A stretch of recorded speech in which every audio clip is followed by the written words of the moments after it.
Pertama-tama kita harus mengerti status kita di hadapan Tuhan. Kata secukupnya itu luas artinya. Apa statusmu di hadapan Tuhan? Kita tidak taat.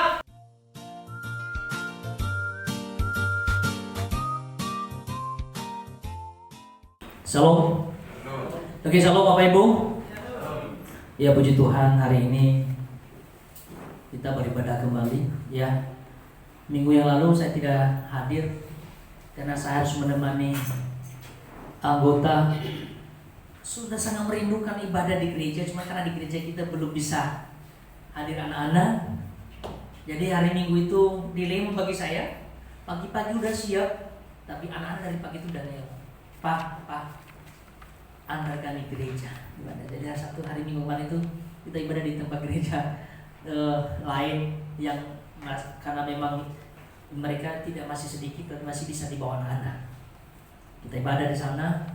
Saya percaya bahwa jemaat Tuhan hari Minggu kemarin juga telah mengikuti perjamuan, betul? Sudah ya? Di sana kami ikuti perjamuan, di sini juga pasti sudah ikuti perjamuan beribadah. Dan percaya juga jemaat Tuhan dalam keadaan sehat. Amin. Puji Tuhan. Siapa yang sudah menerima vaksin sampai dengan hari ini? Katakan sudah terima vaksin. Baru Ibu Arifin sama Bu Yanti ya. Oh, yang lain belum. Kita doakan segera supaya nanti dimudahkan caranya. Bagaimana kita akan cari? Karena memang agak sedikit sulit, karena bagi yang belum punya KTP di sini, yang KTP daerah, tapi itu agak sulit. Karena memang kan yang dipentingkan oleh warganya dulu yang sudah terdaftar. Nah, kita berdoa semuanya kita harus mendukung vaksin ya. Kita harus, kalau memang ada kesempatan kita divaksin, kita terima vaksin. Oke?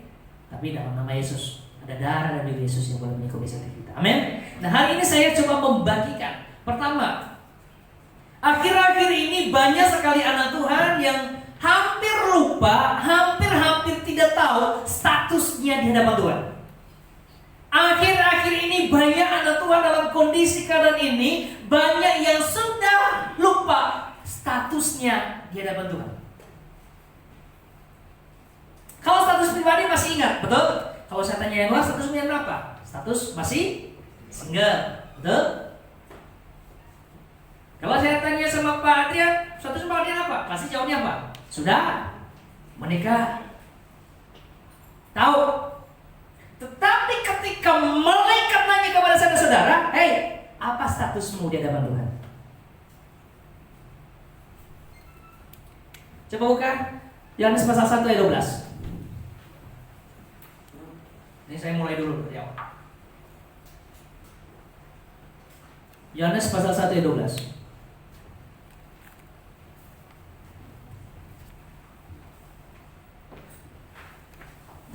Oke, mantap. Kita baca sama-sama ya. 1, 2, 3. Tetapi semua orang yang menerimanya diberinya kuasa supaya menjadi apa? Anak-anak Allah, yaitu mereka yang percaya dalam. Oke, satu lagi, buka Roma pasal 8 ayat 17. Kita supaya ada hubungannya. Roma 8 ayat 17.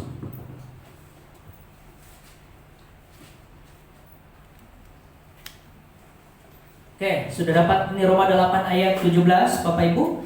Kalau ada yang udah bawa Alkitab boleh buka Alkitabnya langsung, karena mungkin di sini agak tidak terlihat di bawah. Ya, Roma 8 ayat 17. Kita baca dengan pelan-pelan supaya pesannya tersampaikan. Kita baca ya, 1, 2, 3. Dan jika kita adalah anak, maka kita juga adalah ahli waris. Maksudnya orang-orang yang berhak menerima janji-janji Allah, yang akan menerimanya bersama-sama dengan Kristus, yaitu kita menderita supaya kita juga dipermuliakan bersama-sama. Oke, ini dua ayat yang sangat kontradiksi, betul? Di ayat pertama tadi kita ini disebut sebagai apa? Anak-anak Allah. Tetapi di pasal 8 ayat 17 di Roma ini kata apa? Kalau kita jadi anak, kita adalah disebut sebagai ahli waris. Tetapi ada dilema yang di bawah. Kita harus menderita dulu.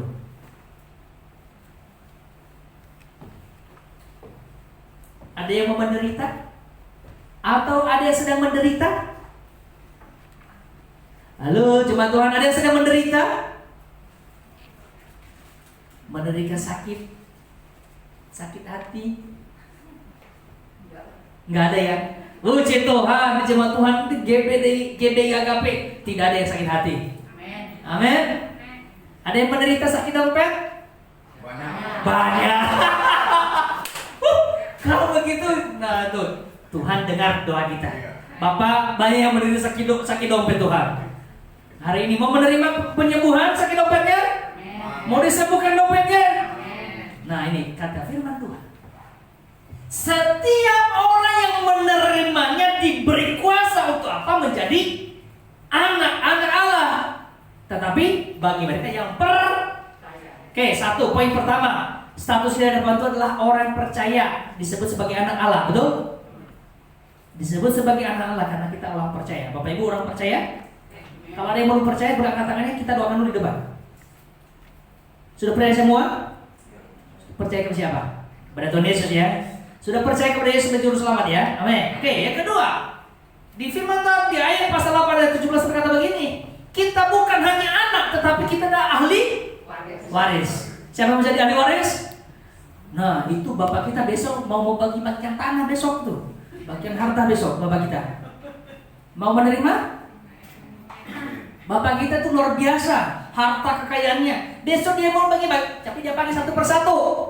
Ya, dia bagian ini tanah yang dekat apa itu? Kantor atau kantor Istana Merdeka itu milikmu. So siap terima ya. Kita kan ahli waris kan? Ahli waris itu siap menerima bagiannya. Kita adalah ahli waris. Kemudian ahli waris yang siap menerima janji-janji Allah. Tetapi ada satu catatan yang paling kecil dikasih apa? Bukan gampang jadi ahli waris, tetapi hanya bagi mereka yang ikut menderita. Oke, jadi mulai hari ini sebelum terima menjadi ahli waris, sebelum mau menerima bagian daripada warisan Allah itu, saya tanya dulu, siapa yang mau siap menderita? Wih, Seli, langsung angkat tangan Seli di belakang tuh. Kayaknya Seli udah menderita banget Seli. Udah siap menderita? Kalau siap menderita, kita akan mau membahas hari ini bagaimana cara Bapak Ibu dan saya bisa mendapatkan bagian daripada janji Allah itu. Pertama-tama kita harus mengerti status kita di hadapan Tuhan. Betul? Jangan jadi seperti anak yang mengambil bagian harta daripada ayahnya, dia pergi. Betul? Selama masih punya harta yang dia miliki, dia tidak ingat statusnya di hadapan bapaknya. Paham? Dia pergi menghamburkan semua harta bagiannya. Setelah habis baru tahu statusnya. Ini kadang orang Kristen begitu. Terkadang orang-orang Kristen zaman sekarang bukan hanya di tempat ini, di luar sana paling banyak. Di sini nggak ada. Baru tahu statusnya di hadapan Tuhan, habis dulu, menderita dulu, baru tahu statusnya sebagai anak bapaknya. Si anak sulung, si anak bungsu ya, si anak bungsu. Setelah dia menghabiskan harta miliknya, dia menderita, bahkan memakan ampas. Sisa makanan babi pun gak bisa, gak dikasih. Baru dia sadar, aku ini mau kenapa? Ini kira aku kan anak seorang bapak, orang kaya. Loh kok aku di sini menderita? Jadi Bapak Ibu, kalau suatu saat Bapak Ibu mengalami satu penderitaan, lalu kita seakan tidak bisa mendapatkan satu jalan keluar, segera sadar status kita. Kayaknya selama ini saya lupa statusku. Amin. Status pertama kita tadi apa? Anak-anak Allah yang sudah percaya. Bukan hanya anak-anak gampangan, tetapi anak-anak Allah yang percaya dalam namanya. Ketika kita mempercayai nama Yesus, maka segala sesuatu yang kita hadapi, segala sesuatu yang kita lalui, kita berkata bahwa saya bisa melalui, saya bisa melewati karena ada Yesus dalamku. Galatia 2:20 berkata apa? Namun aku hidup, tetapi bukan aku lagi ya hidup, melainkan siapa? Kristus yang hidup di dalam aku. Coba perkatakan firman Tuhan itu setiap hari. Aku hidup, tetapi bukan aku lagi yang hidup, tetapi Kristus yang hidup dalam ini. Maka segala sakit penyakit, segala keadaan, segala situasi, saya bisa melaluinya karena ada Kristus dalam diriku. Katakan amin. Tapi tidak sedikit di antara jemaat Tuhan, di antara orang-orang Kristen masa kini, justru ketika menghadapi satu tekanan, menghadapi satu buah situasi, dia mulai goyah. Dia mulai belajar goyah. Dia mulai belajar dangdut. Kenapa? Dia nggak tahu statusnya.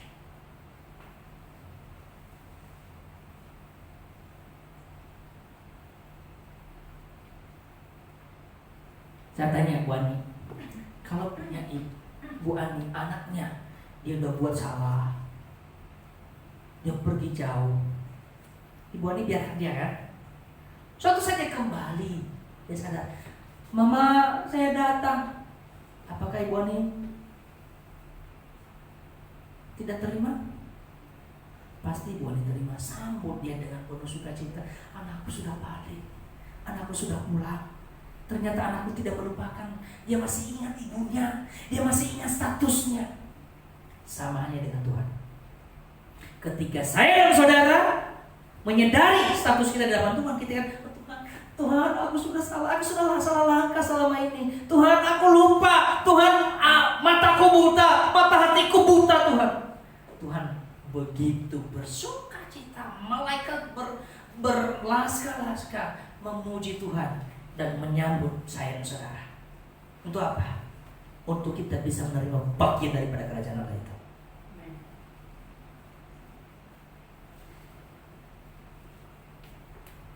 Nah, hari ini kita belajar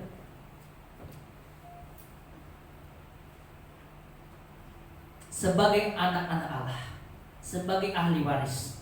Tentunya kan sudah bersedia, sudah siap menerima janjinya, betul? Nah, Bapak Ibu sedikit tidaknya sebenarnya di dalam, kalau di pelajaran banyak sekali janji-janji ada dalam firman Tuhan. Tapi saya catat itu kurang lebih ada 11 atau 12-an saya yang sudah saya catat dalam perenungan saya. Pertama, itu tentang pengampunan. Itu janji Allah. Bapak Ibu mulai siap-siapin ini. Wah, saya mau ketika pengampunan Tuhan, saya mau terima pengampunan. Kedua, keselamatan. Janji Allah, dia akan memberi keselamatan. Catat dengan baik.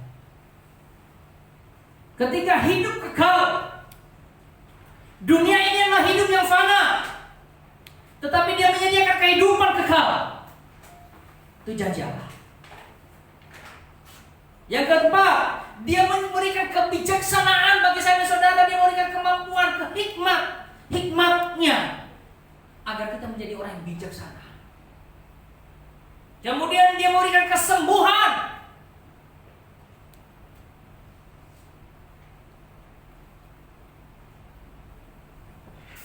Bagi saya, bagi Bapak dan bagi saya dan saudara Bapak Ibu yang seluruh jemaat, ini ada rasa sakit.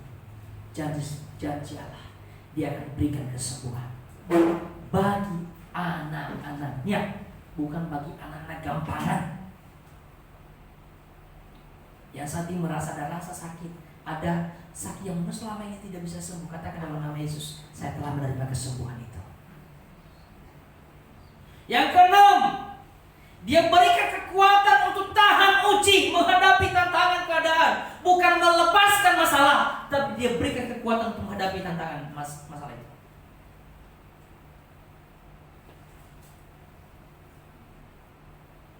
Yang ketujuh, dia memberikan perlindungan. Ya, dia melindungi. Siang dan malam dia akan lindungi seperti dia melindungi orang Israel, betul? Bagaimana cara Allah menyertai orang Israel? Dia menyediakan tiap awan dan Dia lindungi bangsa Israel. Cara Allah itu unik. Untuk melindungi saya dan saudara dari keadaan COVID saat ini, Allah menyediakan perlindungan ilahi. Jangan ada rasa yang masih membuat saya dan saudara itu digoncang imannya, akhirnya ketakutan. Segala sesuatu semua takut jadinya, trauma jadinya.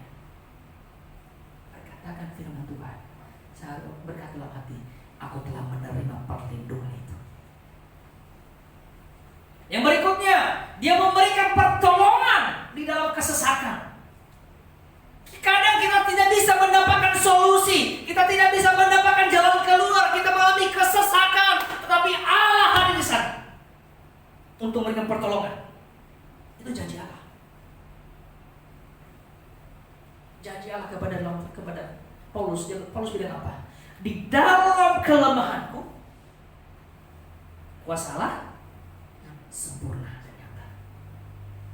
Allah tidak pernah memperlihatkan kuasanya, Allah tidak pernah memperlihatkan anugerah pertolongannya bagi orang yang merasa hebat. Garis bawahi, Allah tidak pernah memperlihatkan kuasanya, Allah tidak pernah memperlihatkan kemampuan pertolongannya bagi orang yang merasa hebat. Orang yang merasa hebat siapa? Dia merasa dia udah punya segalanya, dia bisa, dia melawan keadaannya, yang penting gua sehat. Padahal tidak, dia sedang melawan. Dan jangan coba-coba, dan jangan pernah berharap di sana ada kuasa Allah. Tetapi bagi saya dan saudara, bagi jemaat Tuhan yang merasa sudah tidak bisa lagi, lututnya sudah bergetar, nggak bisa lagi ngapa-ngapain, di sana ada kuasa Allah. Dia hadir menopang. Percayalah kepada Tuhan dan jangan bersandar kepada pengertianmu. Percayalah kepada Tuhan. Jangan bersandar kepada kemampuan berpikir. Jangan bersandar kepada pengertian yang kamu alami, yang kamu miliki. Tetapi ketika kamu bersandar kepada Tuhan, Allah memberikan pertolongan di sana. Katakan amin. Apa yang saat ini kita gumuli, saya dan saudara tentunya punya pergumulan sampai dengan detik ini. Amin. Tapi Allah berjanji, aku akan memberikan pertolongan dalam keadaan sesak. Kesesakan apa yang kita alami, keadaan sulit apa yang saudara alami saat ini, jemaat alami, baik yang di tempat ini maupun yang mungkin ada dua di rumah. Katakan di hadapan Tuhan, Tuhan, aku telah menjadi anak Allah yang siap menerima janji Allah. Bukankah engkau telah menjanjikan pertolongan? Pertolongan Allah itu tidak mungkin Allah ingkari. Yang sering ingkar adalah saya. Allah berjanji tapi tidak pernah mengingkar. Tetapi manusia yang berjanji, dia juga yang mengingkari. Itu lagu itu tepat itu. Kau yang berjanji, kau juga yang mengingkari. Tapi Allah berjanji, dia tidak pernah mengingkari. Itu garis bawahi. Itulah kehebatannya Allah. Kita manusia itu banyak janji, tetapi kadang kita ingkari. Bahkan sering kita ingkari daripada tepati. Tetapi Allah tidak pernah mengingkari janjinya.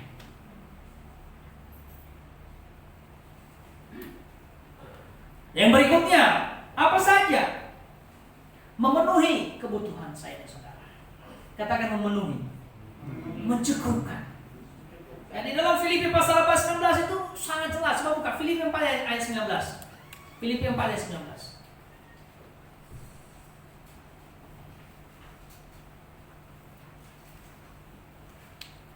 Bagi saya dan saudara yang masih mengalami keadaan ini, baca itu Filipi 4 ayat 19. Janji Allah.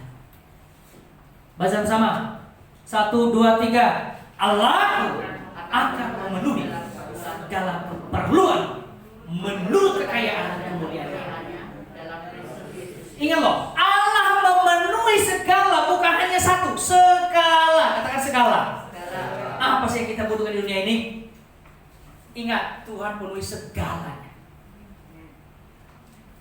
Menurut kekayaan, ingat, menurut kekayaan, bukan menurut takaranmu, bukan bukan menurut takaran saya, bukan menurut takaran Bapak dan Ibu, tetapi menurut kekayaannya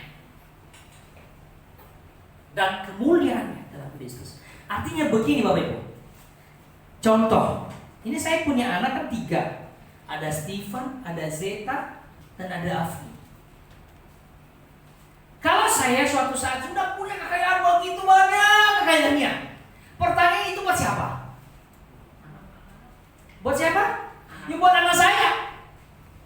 Kalaupun sekalipun bersahabat dengan Ibu Sally, belum tentu saya kasih anaknya. Maaf ya Ibu Sally, saya harus berikan kepada siapa? Anak saya. Saya memenuhi kebutuhannya sesuai dengan kekayaan yang kumiliki. Kalau saya punya lebih, nggak mungkin saya hanya berikan sedikit buat anak saya. Betul? Apalagi Allah kita, bukan hanya sedikit yang miliki, tetapi Dia punya, milik kepunyaannya lah seluruh isi bumi. Dia menjanjikan pemenuhan, Dia menjanjikan, Dia mencukupkan kebutuhan saya dan saudara. Kata cukup itu penting. Makanya ada doa Bapa kami. Bapa kami yang di surga, dikuduskanlah namamu, datanglah kerajaan-Mu, carilah kehendak-Mu di bumi seperti di surga. Nah, berilah pada kami makanan kami yang secukupnya. Ingat ya, berilah pada kami makanan kami yang secukupnya. Ingat, itu kan poin. Dia tidak pernah berkata berilah pada kami makanan kami untuk 1 tahun, tapi yang secukup. Kata secukupnya itu luas artinya. Pas kita mau masak, ada gas, cukup. Pas kita mau pergi, ada bensin, cukup, betul? Pas anak mau minta susu, ada susu, cukup, betul? Pas istri minta beli beras, ada duit, cukup. Luar biasa kata cukup itu. Bukan hanya untuk di saat itu, tapi kata cukup itu di luar nalar kita sebagai manusia. Tapi kalau kita menggunakan perkalian kita, matematika kita sebagai manusia, kita berkata kurang.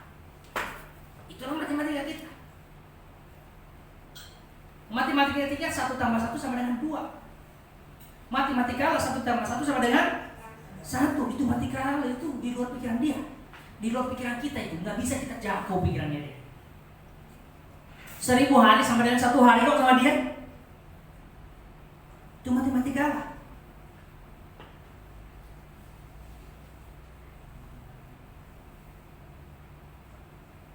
Kalau kita menggunakan matematika sebagai manusia, kita kan, saya ini orang IPA waktu SMA, jurusan IPA, fisika, matematika.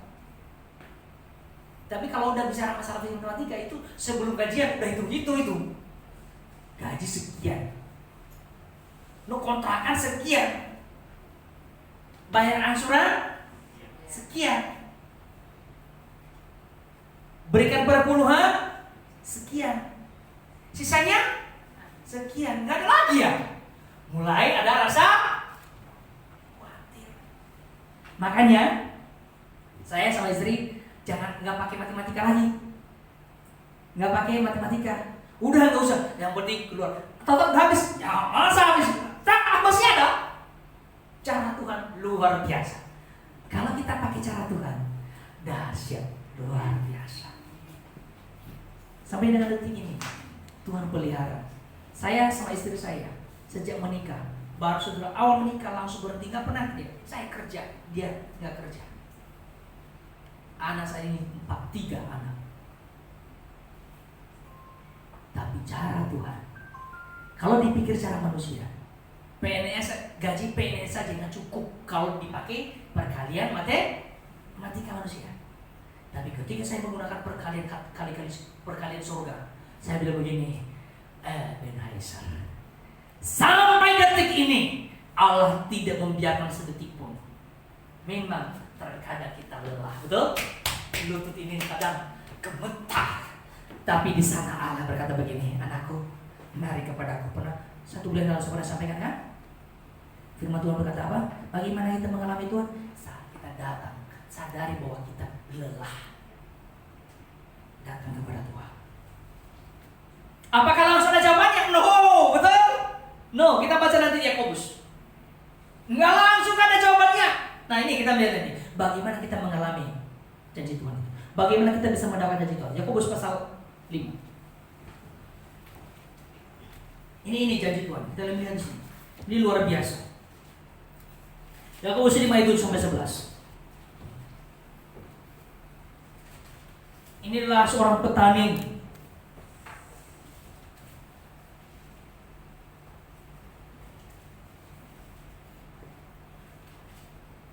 Yakobus pasal 5 ayat 7 sampai 11. Saya baca, kita baca bersama-sama. 1, 2, 3. Karena itu saudara-saudara, bersabarlah sampai kepada kedatangan Tuhan. Sesungguhnya petani menantikan hasil yang berharga dari tanah, dan ia sabar sampai telah turun hujan musim gugur dan hujan musim semi. Ayat 8. Kamu juga harus bersabar dan harus meneguhkan hatimu, karena kedatangan Tuhan sudah dekat. Ayat 9. Saudara-saudara, janganlah kamu bersungut-sungut dan saling mempersalahkan, supaya kamu jangan dihukum. Sesungguhnya hakim telah berdiri di ambang pintu. Ayat 10. Saudara-saudara, turutilah teladan penderitaan dan kesabaran para nabi yang telah berbicara demi nama Tuhan.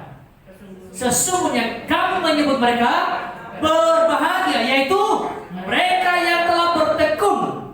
Kamu telah mendengar tentang ketekunan Ayub, dan kamu telah tahu apa yang pada akhirnya disediakan Tuhan baginya, karena Tuhan Maha Penyayang.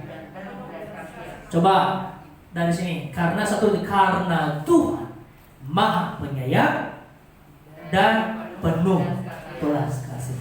Allah kita Allah yang penyayang, betul? Yang penuh belas kasihan.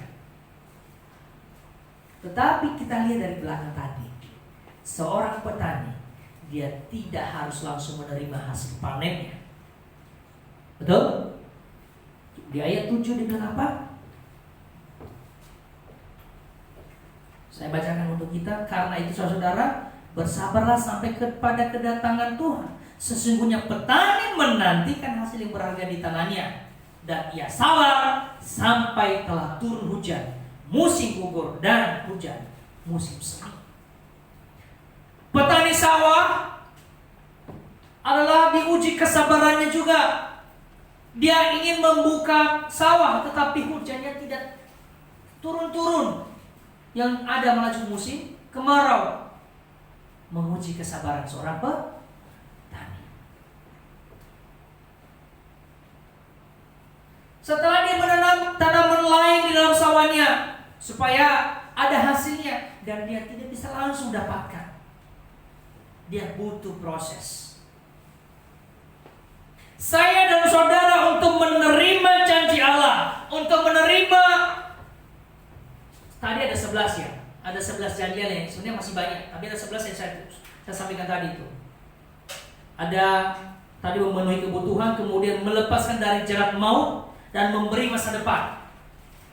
Dan di janji lain, ya. Nomor 10 itu melepaskan daripada jerat maut, dan nomor 11 itu memberikan masa depan yang penuh pengharapan, memberikan masa depan yang baik. Tapi untuk menerima janji Allah itu, kita sebagai ahli waris, sekalipun saya dan saudara disebut sebagai ahli waris, tetapi kalau kita tidak dimiliki rasa yang disampaikan di dalam kitab Yakobus ini, kita tidak taat, maka jangan pernah berharap kita menerima janji itu. Yang dibutuhkan pertama, ketaatan. Katakan taat. Bapak, Ibu, kalau anaknya ini nurutin apa yang kita bilang, senang gak sih? Senang. Bahkan menyediakan hadiah buat anak yang taat, betul? Tapi kalau anaknya taat, bukan tidak senang, tetapi ada rasa greget untuk mengubah dia sampai dia bisa taat. Sama seperti itu Allah. Dia bukan marah, Allah bukan marah, tetapi dia greget. Ini anak ini gimana nih sampai dia tahu sampai kaki dan satu.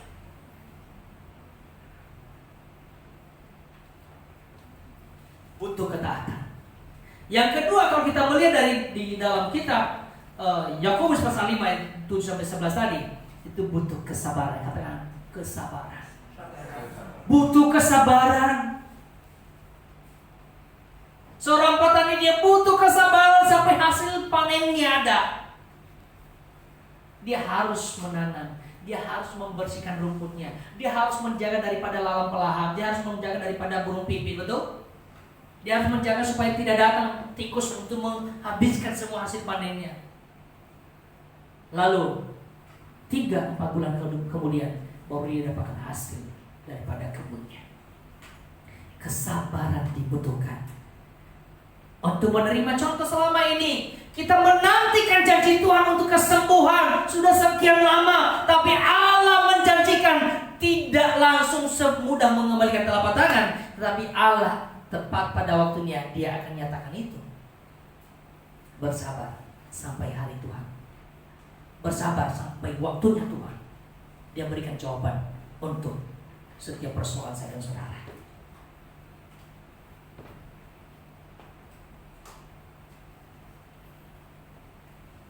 Saya sama istri 2 hari yang lalu, tepatnya kami renungan bersama. Saya bilang begini, puji Tuhan, bertambahnya usia ini berjalan juga kita menjalani sudah kita sedang ada dalam perjalanan 10 tahun pernikahan. Dalam perjalanan 10 tahun pernikahan, luar biasa cara Tuhan untuk memproses. Luar biasa Tuhan itu memberikan banyak ujian, memberikan banyak cara. Tetapi ketika saya melihat, saya bilang sama istri saya, tapi coba itu sebanding nggak dengan kekuatan kita sebenarnya apa yang Tuhan beri. Ketika kita berpikir demikian, berkali-kali lipat dari apa yang sebenarnya kemampuan saya, kemampuan kita, itu telah Tuhan lakukan dalam waktu kurang lebih 10 tahun pernikahan. Ketika kami renungkan itu, akhirnya kita berkata berdua, ajaib Tuhan itu. Kalau tidak punya kesabaran sampai detik ini, bisa saja banyak cara dilalui. Kata orang, banyak jalan di Roma. Betul? Tetapi karena punya belajar sabar, akhirnya apa? Kita bersyukur sampai detik ini. Tuhan luar biasa. Saya dan saudara, apa yang sedang dinantikan saat ini, bersabarlah sampai waktunya Tuhan. Yang ketiga yang kita lihat daripada Yakobus pasal 5 ayat 7-11 ini, kita memerlukan ketekunan. Katakan ketekunan. Tahan uji itu menghasilkan ketekunan. Coba lu buka dalam Roma pasal 5. Roma pasal 5 ayat 3-5. Ini di situ tuh tertera bagaimana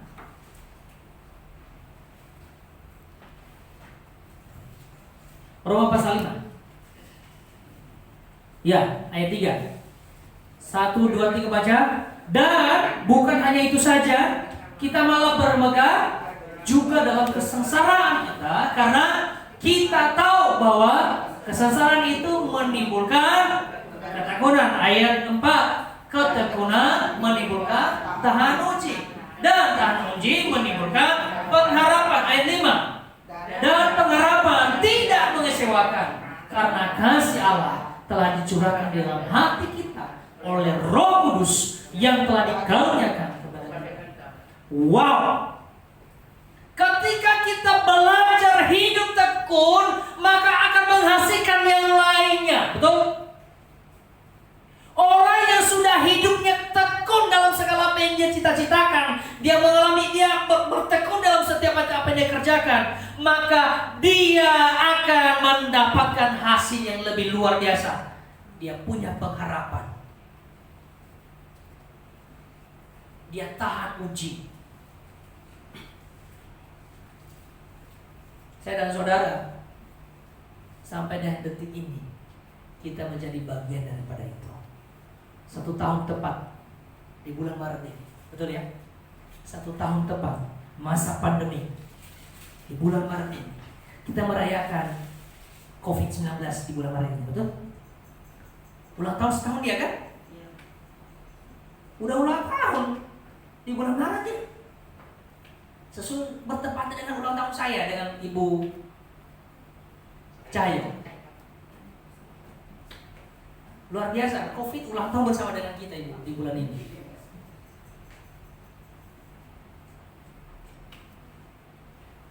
Tapi cara Tuhan selama setahun ini, karena kita tekun di dalam pengharapan, maka sampai dengan detik ini kita tetap mendapatkan, kita tetap sehat, kita tetap luar biasa. Kita bisa menikmati anugerah Tuhan. Di luar sana banyak orang yang nggak bisa menikmati anugerah Tuhan, berada dalam tekanan. Karena kenapa? Dia tidak mau tekun di dalam doa. Dia tidak mau bersabar. Dia maunya serba instan. Garis bawahi Bapak Ibu jemaat Tuhan dikasih Tuhan. Jangan pernah belajar instan di setiap masalah. Jangan pernah minta Tuhan cepat berlalu masalah ini. Allah tidak pernah melakukan itu. Tetapi mintalah Tuhan beri kekuatan untuk melalui masalah itu. Nah, kita sukacita. Sampai detik 1 tahun tepatnya kita melalui masa pandemi. Sekalipun setiap hari kita seperti orang yang ninja menggunakan masker. Tapi kita udah biasa kan? Menggunakan masker udah biasa. Justru sekarang kalau kita ketemu orang di luar sana nggak pakai masker, kita merasa aneh, betul? Saking udah biasanya kita ketemu orang yang di luar sana nggak pakai masker, kita seperti orang ini aneh orang ini. Dia pergi ke kerumunan, dia jalan enak aja nggak pakai masker. Kalau saya nggak pakai masker, pakai ngomong begini, ini ketutup suara saya. Tapi karena udah jadi kebiasaan, kesabaran kita menghasilkan ketekunan kita menghasilkan tahan uji kita, dia menghasilkan yang pengharapan kita melihat kemuliaan demi kemuliaan. Cara Tuhan ajaib. Bagi saya saudara, hari ini ketika kita sudah sadar, sudah paham tentang status saya dan saudara, mari mulai hari ini pulang ke rumah. Bagi yang masih belum paham, belum sadar dengan statusnya, bilang kepada Tuhan, ampun saya selama ini, sesungguhnya saya sedang anak Tuhan, saya adalah ahli waris, tapi saya kadang berlaku seperti anak bungsu. Betul? Sesungguhnya saya ini ahli waris, tapi terkadang saya berlaku seperti anak bungsu. Inti yang saya sampaikan hari ini. Poin pertama, sebelum kita menerima janji Allah, mari kita patenkan status kita kepada Tuhan, bahwa saya adalah anaknya Tuhan, anaknya Bapa. Patenkan itu. Yang kedua, mari setelah kita tahu kondisi kita kita mengetahui status kita juga belajar untuk mengikuti semua aturan Tuhan. Taati itu. Kita belajar bersabar. Kita belajar tekun di dalamnya. Maka niscaya kita akan pasti melihat langit itu akan menjadi terang, tidak selamanya mendung. Amin. Saya percaya hari ini Bapak Ibu, perenungan ini sekalipun singkat, tetapi ambillah bagian apa yang pengen saya lakukan, apa yang pengen Bapak Ibu lakukan ketika pulang ke rumah, menerima bagian firman ini, supaya kita mendapatkan bagian daripada janji Allah itu. Ingat 11 janji Allah tadi. Dalam diri saya sampaikan, saya aminkan Tuhan. Ya, mari kita berdiri sama-sama.